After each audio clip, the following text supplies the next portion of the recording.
ഒരിക്കൽ ഉമർ റളിയല്ലാഹു അൻഹു മകളായ ഹഫ്സയോട് ചോദിച്ചു, പറയൂ മോളെ, സ്ത്രീക്ക് ഭർത്താവിന്റെ അഭാവത്തിൽ എത്ര കാലം ക്ഷമിച്ചു നിൽക്കാൻ സാധിക്കും? ഹഫ്സ റളിയല്ലാഹു അൻഹ മറുപടി പറഞ്ഞു, സുബ്ഹാനല്ലാഹ്, താങ്കളെ പോലെയുള്ളവർ എന്നെ പോലെയുള്ളവരോട് അഥവാ പിതാവ് പുത്രിയോട് ഇത്തരം ചോദ്യം ഉന്നയിക്കുകയോ?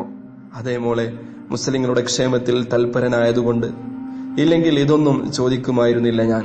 ഹഫ്സ റളിയല്ലാഹു അൻഹ മറുപടി പറഞ്ഞു, 5-6 മാസങ്ങളൊക്കെ ക്ഷമിക്കാം.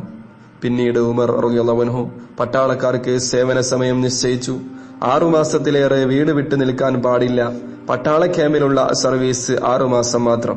4 മാസം പട്ടാളക്കാർക്ക് അവധി. അവർ കുടുംബത്തോടൊപ്പം കഴിയണം. ഓരോ മാസം വീതം നാട്ടിലെത്താനും തിരിച്ചു പോകാനുമുള്ള യാത്രക്കു വേണ്ടിയും. ചരിത്രത്തിൽ ആദ്യമായി കുടുംബിനികളുടെ മനസ്സറിഞ്ഞ് ഒരു ഭരണാധികാരി നടപ്പാക്കിയ നിയമത്തിന്റെ വർത്തമാനകാല പ്രസക്തി ഓർത്തുനോക്കൂ.